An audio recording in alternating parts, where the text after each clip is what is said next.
Assalamualaikum warahmatullahi wabarakatuh. Perkenalkan, nama saya Dela Safira dengan NPM 218110188.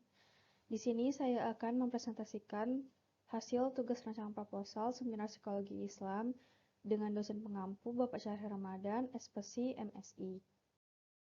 Di sini saya mengambil judul Pengaruh Kecerdasan Spiritual Terhadap Kontrol Diri Mahasiswa UIR. Selanjutnya, latar belakang. Masa remaja merupakan masa transisi dari masa kanak-kanak menuju dewasa. Masa remaja ini dimulai dari usia 12-18 tahun atau awal 20-an. Pada masa remaja hingga dewasa awal ini, pada umumnya individu memasuki jenjang perkuliahan atau perguruan tinggi. Pada masa remaja menuju dewasa awal ini juga merupakan transisi dari SMA ke dunia perkuliahan, yang pada masa ini mahasiswa mulai mengeksplorasi identitas diri mereka, terutama dalam cinta, pekerjaan, dan cara pandang terhadap dunia. Hal ini dapat menyebabkan mahasiswa terkadang tidak memikirkan dampak dari hal-hal yang mereka ikuti ataupun dilakukan, yang pada akhirnya bisa memberikan dampak negatif kepada dirinya sendiri. Banyak perilaku yang tidak baik dan tindakan kriminalitas yang terjadi, seperti pencurian, penggunaan obat-obatan terlarang, pergaulan bebas, dan lain-lain. Salah satu penyebab munculnya kenakalan dan perilaku menyimpang adalah kegagalan remaja dalam proses mengontrol diri atau disebut juga sebagai self-control. Kontrol diri dipahami sebagai sumber daya mental yang penting dan dasar untuk menghindari dan menahan diri dari perilaku yang dapat merugikan dirinya sendiri. Kecerdasan spiritual sendiri merupakan kemampuan untuk memberi makna ibadah terhadap setiap perilaku dan kegiatan. Melalui langkah-langkah dan pemikiran yang bersifat fitrah, menuju manusia seutuhnya dan memiliki pola pemikiran tauhid atau integralistik, serta berprinsip hanya karena Allah. Jika kecerdasan spiritual dan kontrol diri dapat ditanamkan dan dimiliki pada setiap individu, hal ini mungkin akan dapat membantu untuk mengurangi dan menjauhkan dari perilaku menyimpang.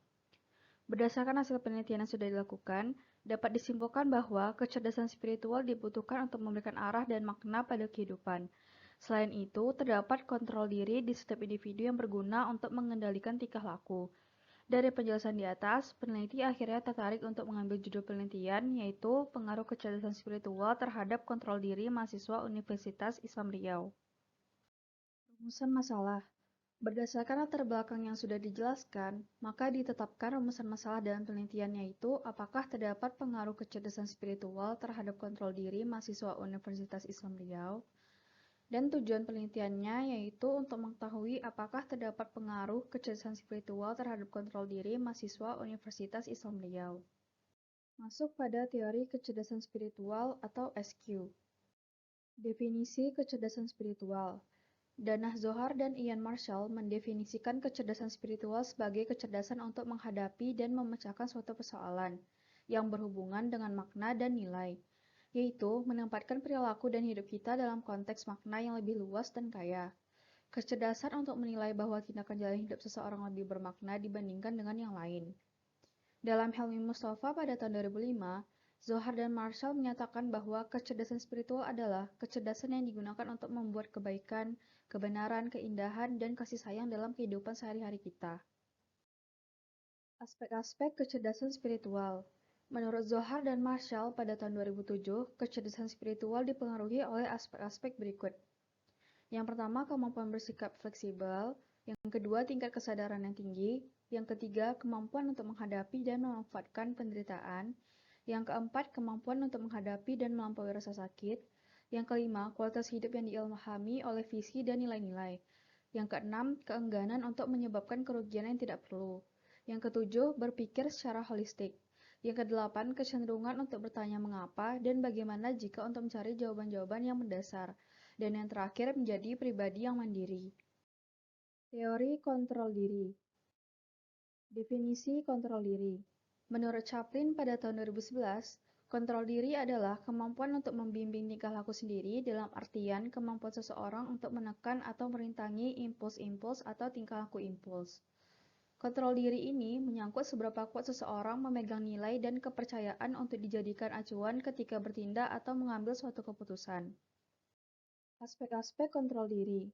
Menurut Averil dalam Gufron dan Risnawati, terdapat beberapa aspek yang mempengaruhi kontrol diri, yaitu yang pertama, kontrol perilaku atau behavior control. merupakan adanya sebuah respon langsung yang dapat mempengaruhi dan memodifikasi berbagai keadaan yang tidak disukai. Maka dari itu, kemampuan dalam mengontrol perilaku dapat mengatur pelaksanaan atau regulated administration, serta mampu memodifikasi stimulus atau stimulus modifiability. Yang kedua, kontrol kognitif atau cognitive control merupakan sebuah kemampuan individu dalam mengelola kabar yang tidak diharapkan dengan cara menafsirkan, menilai, atau mengurangi tekanan. Aspek tersebut dibagi menjadi dua, yaitu mendapatkan informasi atau information gain, serta melakukan penilaian atau appraisal. Yang terakhir, mengontrol keputusan atau decisional control, merupakan kemampuan remaja dalam memutuskan sebuah tindakan yang diyakini atau disetujuinya. Metode penelitian. Penelitian ini menggunakan metode kuantitatif model hubungan sederhana dengan variabel independen kecerdasan spiritual dan variabel dependen kontrol diri.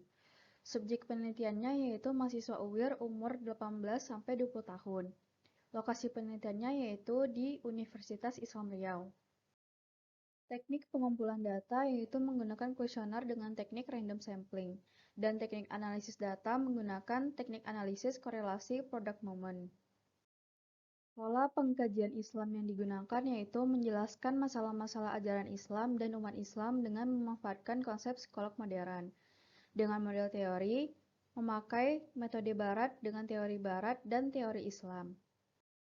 Sekian presentasi dari saya. Apabila ada kesalahan atau kekurangan, mohon dimaafkan. Wabillahi taufiq wal hidayah. Wassalamualaikum warahmatullahi wabarakatuh.